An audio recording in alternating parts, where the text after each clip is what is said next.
नमस्कार दोस्तों, बारहवीं पाठशाला में आप सभी का स्वागत है। आज हम dust and snow and fire and ice के मल्टीपल चॉइस क्वेश्चन करेंगे। इससे पहले आप हमारे चैनल में नए आए हैं तो हमारे चैनल को सब्सक्राइब करें, लाइक करें, हो सके तो अधिक से अधिक शेयर करें। चलिए आज हम सबसे पहले देखते हैं डस्ट ऑफ स्नो के मल्टीपल चॉइस क्वेश्चनों के बारे में चर्चा करते हैं। कुछ क्वेश्चन की चलिए, which of the following is a suitable quote for the poem? Which of the following is suitable quote for the poem? मतलब पोएम कौन सी? Dust and snow. इस पोएम के लिए एक सुटेबल कोट कौन सा हो सकता है, आपको यह बताना है। ठीक है, नंबर 1 क्या दिया है? Positive change can we take place throughout negativity also. Positive change can we take place throughout negativity also. ये हो सकता है, बिल्कुल हो सकता है। पॉजिटिव चेंज भाई सुनो, डस्ट ऑफ सुनो में क्या है कि positive change can be take place, कहीं से भी आपको कोई पॉजिटिव चेंज मिल सकता है। दूसरा, the little thing can bring big change in life. Little thing मतलब कोई छोटी सी वस्तु भी आपके जीवन में एक बड़ा या छोटी सी घटना, छोटी सी वस्तु जो होती है या कोई घटना होती है, वो भी आपके जीवन में क्या ला सकती है? बिग चेंज ला सकती है। क्या ला सकती है? बिग चेंज ला सकती है। ये भी राइट है अपना। अब देखते हैं स्मॉल मूवमेंट। स्मॉल आने छोटी सी कोई घटना, कोई मूवमेंट ऐसा आया, छोटी सी कोई घटना हुई, कोई मूवमेंट आया जो क्या कर सकता है? Can create a big difference. मतलब बिग डिफरेंस आने आपके जीवन में एक छोटी सी घटना भी बहुत बड़ा परिवर्तन कर सकती है, या आपके जीवन में एक छोटी सी घटना आप जीवन में एक अलग ही परिवर्तन आ सकता है उस छोटी सी घटना से।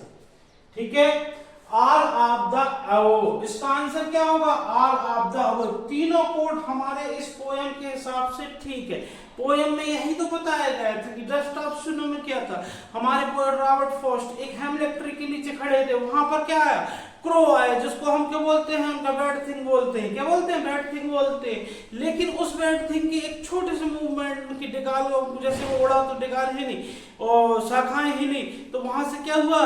डस्ट ऑफ स्नो उसके ऊपर गिरी, और उस स्नो के गिरने से हमारे पोएट का पूरा मूड क्या हो गया? चेंज हो गया, और अपना जो बचा हुआ टाइम था उस दिन का, उसने अच्छे कामों में लगा लिया। चलिए अगला देखते हैं। क्या सेकंड क्वेश्चन नंबर सेकंड, इसके सभी ऑल ऑफ द अबव आएंगे।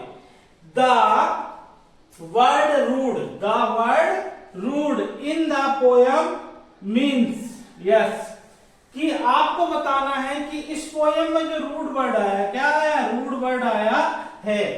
इसका मतलब क्या होता है? इसका मतलब क्या होता है? We will regret or bitterly regret and wish it undone. Wish is undone. तो इसका मतलब ये तीनों होता है। विवेल्स भी होगा, रिग्रेट भी होगा, betterly regret and wish is undone. तो इसका मतलब ऑल ऑफ सभी होता है, रूट का मतलब। ठीक है, ओके। अगला क्वेश्चन देखते हैं। चलिए अगला क्वेश्चन देखते हैं क्या लिखा है। Dust of snow refer to.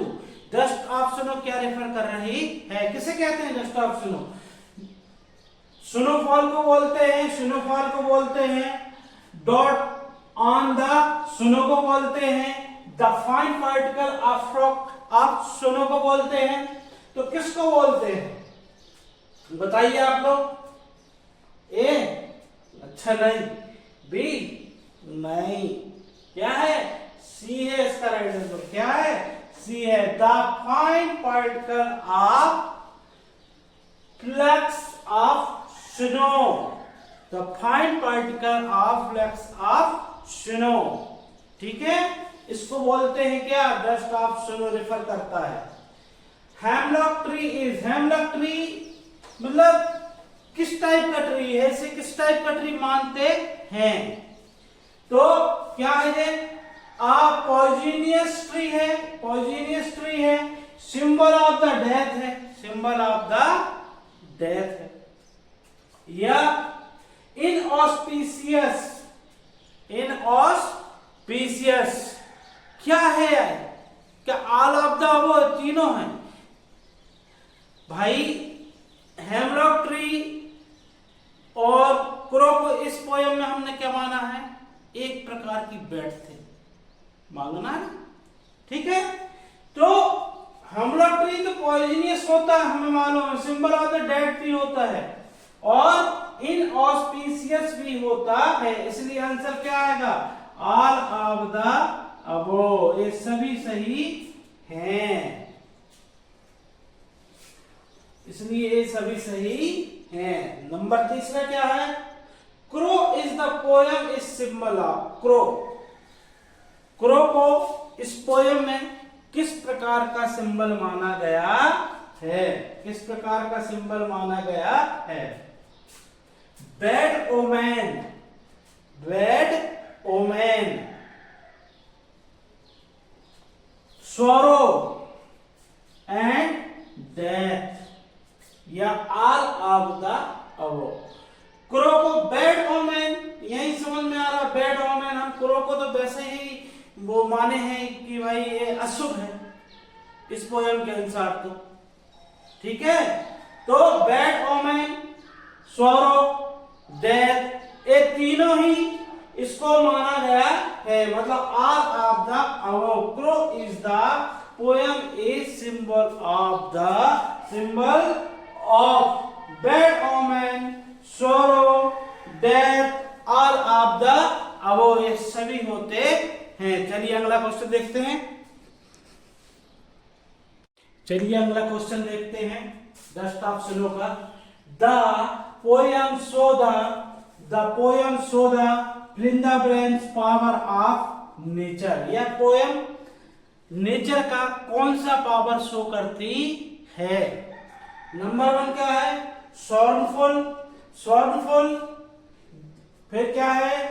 Healing और डिप्रेसिंग या रिफ्रेशनिंग, रिफ्रेशनिंग, रिफ्रेशनिंग तो हमने इस पोयम में कहीं देखा ही नहीं है, तो निश्चित है कि यह हमारा नहीं होगा। सॉर्नफुल एंड डिप्रेसिंग का मतलब होता है कि भाई सॉर्नफुल मतलब दुख, दुख से संबंधित है, डिप्रेशन भी एक, डिप्रेसिंग भी एक प्रकार से सैडनेस से ही संबंधित होता है। हमारा हीलिंग, हीलिंग का मतलब क्या होता है? यही राइट आंसर है। हीलिंग मतलब होता है कि भाई ठीक कर देना। भाई इस पोयम में यही तो है ना कि पोएट का मूड कैसा था? बहुत सैड था, अच्छा मूड नहीं था, दिन उसका खराब जा रहा था, लेकिन नेचर के एक छोटे से मूवमेंट है, नेचर के एक छोटे से मूवमेंट ने पोएट का मूड कैसे कर दिया था? ठीक कर दिया था। क्रो आया था, वो हेमलॉक ट्री के ऊपर बैठा, उसके ऊपर क्या थी? डस्ट ऑफ स्नो थी, और जैसे ही वो वहां पर बैठा या उड़ा, बैठा या उड़ा, तो वो डस्ट ऑफ स्नो किसके ऊपर चली गई? गिरी हमारे पोएट के ऊपर। तो हीलिंग है ना, ठीक कर देना, क्या होता है? हीलिंग। तो यहां पर हमारे जो पोएट ने बताया है इस पोयम में, वो क्या बताया है? The poem show the power healing, show the healing power of nature बताया, show the healing power of nature बताया है। अगला क्वेश्चन देखते हैं। Who was the mood of the poet before the snowfall on him? On him. Who was the mood of the poem? Mood of the poet before the snowfall on him.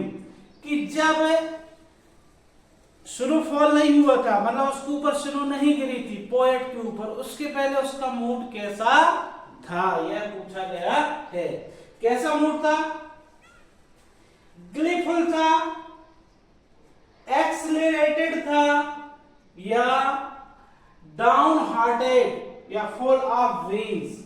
देखिए gleeful का भी मतलब, accelerated का भी मतलब, और full of wings का मतलब बहुत खुशी में रहना। फुल ऑफ विंग्स मतलब बहुत खुशी में।